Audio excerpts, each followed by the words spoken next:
મહીસાગરમાં સુજલામ સુફલામ કેનાલમાં ગાબડું પડી ગયું। ખાનપુરના બામરોડામાં કેનાલમાં 4 જગ્યાએ ગાબડા પડ્યા। કેનાલ લીકેજથી પાણી વહીને ખેતરોમાં ફરી વળ્યું। 10 થી 15 ખેતરોમાં ઘઉં, ચણા સહિતના પાક ધોવાઈ ગયા। અધિકારી સહિતની ટીમો સ્થળ પર આવી પહોંચી હતી। સુજલામ સુફલામ કેનાલ મારફતે રાજ્યના 9 જિલ્લાઓમાં સિંચાઈ માટે પાણી પૂરું પાડવામાં આવે છે। સુજલામ સુફલામ કેનાલમાં હાલમાં 600 ક્યુસેક પાણી છોડવામાં આવ્યું હતું। જો કે સુજલામ સુફલામ કેનાલ ઇન્ચાર્જને જ્યારે જાણકારી આપવામાં આવી ત્યારે તેમને જાણ થઈ ત્યારે પાણી છોડવાનું બંધ કરાયું અને અધિકારીઓ સહિતની ટીમે કેનાલ સમારકામની કામગીરી હાથ ધરી।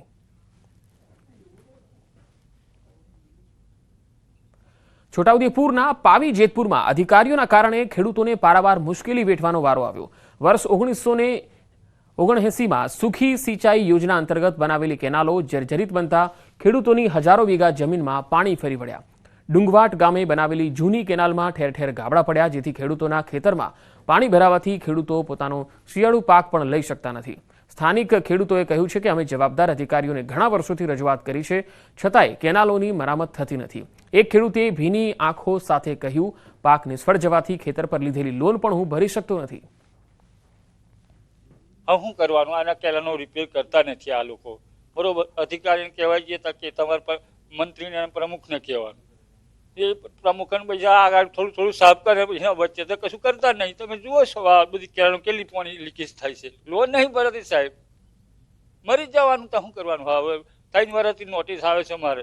મેં સાહેબને કીધું, સાહેબ મારે પાકતું નથી। મેં મેનેજરને વાત કરી, બેંક મેનેજરને, ના કે ભરવું જ પડે, જમીન વેચી દે એવું મને કીધું। ન્યૂઝ 18ની ટીમ ગ્રાઉન્ડ પર પહોંચતા કંઈક વરવા દ્રશ્યો સામે આવ્યા। ગીચ ઝાડીમાં થઈને જોયું તો માઇનોર કેનાલોના સ્પાઇન્સમાં ગાબડા પડેલા જોવા મળ્યા, જેમાં લાખો લીટર પાણીનો વેડફાટ થઈ રહ્યો છે અને આ વહેતા પાણીને રોકવું ખૂબ જ મુશ્કેલ બની ગયું છે। ખેડૂતો ખેતી પાકોનું વાવેતર ન કરી શકતા ખેતરોમાં મજૂરીએ જવા મજબૂર બન્યા। કેટલાક ખેડૂતોએ પોતાના ખેતરમાં ઘૂંટણસમા પાણીમાં ઉતરી અને બતાવ્યું કે આ ખેતરમાં અમે ખેતી કેમ કરીને કરી શકીએ।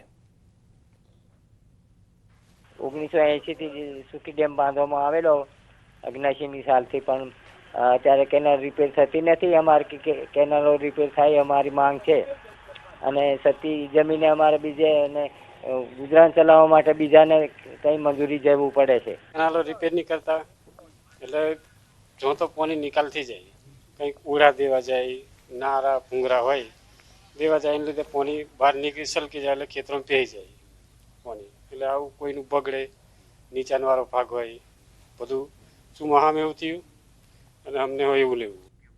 ન્યૂઝ 18ની ટીમે જવાબદાર અધિકારી સાથે ખેડૂતોની વ્યથા જાણી તો અધિકારીઓનું કહેવું છે કે 225 કરોડના ખર્ચે નવી કેનાલો ટૂંક સમયમાં બનાવવામાં આવશે। ટૂંક સમયમાં, એમ 40 વર્ષ જૂની કેનાલો હોવાથી આવી સ્થિતિનું સર્જન થયું છે। જોકે તેને પણ ટેન્ડર બહાર પાડી અને બંધ કરી દેવાશે।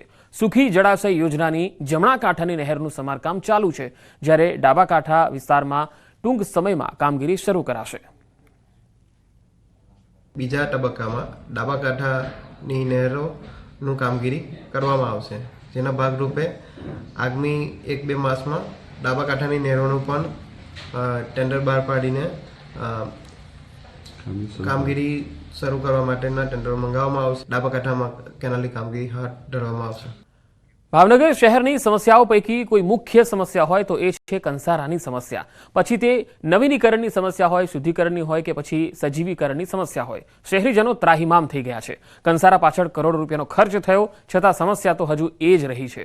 કંસારામાં ભરાઈ રહેતું ગંદુ પાણી અને ઉગી નીકળેલી ઝાડી અને ઝાખરાના કારણે ગંદકીનું સામ્રાજ્ય જામી ગયું છે।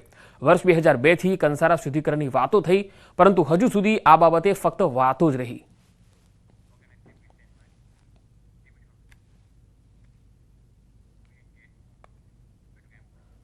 બનાસકાંઠાના થરાદ તાલુકામાં સીપુ પાઇપલાઇનથી તળાવ ભરવાની યોજના ખેડૂતો માટે વરદાન સાબિત થઈ રહી છે। 1 વર્ષ પહેલા શંકરભાઈ ચૌધરીએ સૂકા ભટ્ટ તળાવોને ભરવાની શરૂઆત કરાવી હતી, જેના કારણે વિસ્તારમાં હરિયાળી છવાઈ ગઈ છે। આસુદર ગામમાં ભૂગર્ભ જળના તળ ઊંચા આવી રહ્યા છે। તળાવમાંથી ગ્રામજનોને મીઠું પાણી મળી રહે છે, સાથે જ ખેતી માટે પણ તેઓ સારી રીતે સિંચાઈની સુવિધા મળતા ખેતી કરી શકે છે। તળાવ નજીક આવેલી ગૌશાળાને પણ ઘણો ફાયદો થયો છે। 2000 જેટલી ગાયોના ઘાસચારાની સમસ્યા દૂર થઈ છે। આ વિસ્તારમાં ઓછો વરસાદ પડતો હોવાના કારણે ચોમાસામાં પણ તળાવો નહોતા ભરાતા, હવે સીપુ યોજનાથી તળાવો છલકાતા આસપાસના વિસ્તારો પણ હર્યા ભર્યા થયા છે, જેને લઈ ખેડૂતો શંકર ચૌધરીનો આભાર માની રહ્યા છે. અમે શંકરભાઈ સાહેબનો ખૂબ ખૂબ આભાર માનીએ છીએ. અમારે 1000 ફૂટના બોરેલ તળ જાતા રહેતો અને અત્યારે સુધી અમારા તળ પણ ઊંચા આવી રહ્યા છે અને એવલ બેવલના ગૌશાળાને બીજે ઘાસચારામાં બીજો ખૂબ લાભ થાય છે. અમારે લગભગ વર્ષે પાકમાં ને કોલમાં વધતા હતા એ બધું બંધ થઈ ગયું. અમારે ખેડૂતોને ખૂબ જ ફાયદો થયો છે. પણ ગઈ મહાશિવરાત્રિના દિવસે શ્રી શંકરભાઈ ચૌધરી સાહેબે તળાવનું ખાતમુહૂર્ત કરી અને સીપુ પાઇપલાઇન દ્વારા જે તળાવ ભરવાની યોજનાથી તળાવ ભરાય છે, ત્યારથી કરીને લગભગ 12 મહિના પૂરા થવાયા આ તળાવ કાયમી ભરેલું રહે છે. આ તળાવથી અમારી અહીંયા ગૌશાળા આવેલી છે, શ્રી હરદેવપુરી ગૌશાળા. એ ગૌશાળામાં પણ ખૂબ ફાયદો થાય છે. અત્યારે મકાઈનું વાવેતર કરેલું છે તો મકાઈ થાય છે, નકર મકાઈ થતી નથી. એનાથી ઘાસચારાની અછત ખાસી બધી ફરક પડે છે. અને બીજું કે જમીનના તળ સચવા છે. અહીંયા ગૌશાળાની અંદર અમારે લગભગ 500 થી વધારે ગાયો છે. એટલે ગામ લોકોને શું થતું, ખેડૂતોને ખેતરોમાં જે ઘાસચારો થતો એ મૂળ એમના પશુઓને મોડ ચાલતો હતો. એટલે ગૌશાળામાં ઘણું દાન કરવું હોય પણ પહોંચી ન વળાય, પાણીની અછત હતી. એટલે અહીંયા આ પાણીથી મકાઈ કરી છે ને કંઈક ઘાસ કર્યું છે. એટલે આ ગાયોને તે થાય છે. ખેડૂતને ખેતરની અંદર મીઠું પાણી મળે એટલે દરેક પાક થવા મળે. એમાં શિયાળુની અંદર પહેલા અમારે તો બહુ તકલીફ પડતી. અત્યારે જે ખર્ચાએ ઘટી ગયા છે અને ઉત્પાદન વધુ મળવા માંડ્યું છે. બનાસકાંઠાના સરહદી વિસ્તારોની અંદર તળાવો પહેલા ખાલીખમ જોવા મળતા હતા, પરંતુ જ્યારથી સીપુ ડેમ દ્વારા પાઇપલાઇન નાખીને સીપુનું પાણી આ તળાવમાં નાખવામાં આવી રહ્યું છે, ત્યારથી જ આ તળાવો હર્યા ભર્યા જોવા મળી રહ્યા છે. આપ દ્રશ્યોમાં જોઈ શકો છો કે આ થરાદ તાલુકાનું આસોદર ગામનું જે તળાવ છે અને આ તળાવ અત્યારે ભરેલું જોવા મળી રહ્યું છે. તળાવ ભરાવાના લીધે જે પાણીના તળ જે ઊંડા જઈ રહ્યા હતા તે તળ હવે ઉપર આવી રહ્યા છે.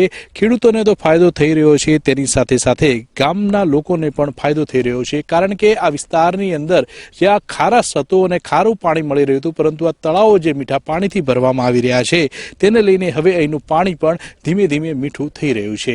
આ માત્ર એક જ ગામની વાત નથી, પરંતુ થરાદ તાલુકાના અનેક જે ગામો છે કે જ્યાં આ તળાવો ભરાવાની શરૂઆત થઈ છે, ત્યાંના ખેડૂતોને સાથે સાથે ગામમાં વસતા લોકોને પણ ફાયદો થઈ રહ્યો છે. કિશોર તુવર, ન્યૂઝ 18 ગુજરાતી, બનાસકાંઠા.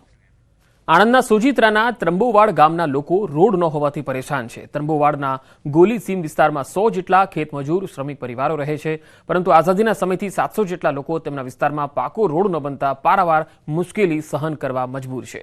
સ્થાનિકોએ કહ્યું છે કે પાકો રોડ ન હોવાથી ગામમાં 108 પણ આવી શકતી નથી, તો ચોમાસામાં ગામમાં પ્રવેશવું અઘરું બની જાય છે. ચોમાસામાં કાચા રસ્તામાં કેડ સુધીનું પાણી ભરાતા 4 મહિના સુધી બાળકો સ્કૂલે જઈ શકતા નથી. શું તકલીફ છે આ જવા આવવાની, રસ્તે કોઈ કરવા તૈયાર નહીં. અમારા છોકરા નિહાર જવાનું સાધન બહાર મેલીએ, કોઈ ગયડીઓ બીમારી થાય, કોઈ ડિલિવરીને લઈને જવાનું થાય, અમારે કઈ રીતે જવું? આ શ્યામ વિસ્તારમાં આ રસ્તો છેલ્લા 40-45 વર્ષથી બની શકતો નહીં અને કોઈ ધારાસભ્ય, કોઈ નેતા પણ આવી શકતા નહીં. અને વોટ જ્યારે લેવાનો હોય તે ઘરે દોડ્યા આવ્યા છે અને અત્યારે તો વોટ માટે કોઈ અત્યારે રસ્તા માટે આવતા નહીં, કોઈ જોતા નહીં. અને ચોમાસાની એક વાત પહેલી કે જ્યારે કેળામાં પાણી હોય છે તે ઘડે છોકરાઓ નિહાર માટે જાય પ્રાથમિક શાળા, તે ઘડે અમારે 4 મહિના તો બેસી જ રહેવું પડે છે. વૃદ્ધો પણ અહીં દવાખાનામાં અથવા ડિલિવરીમાં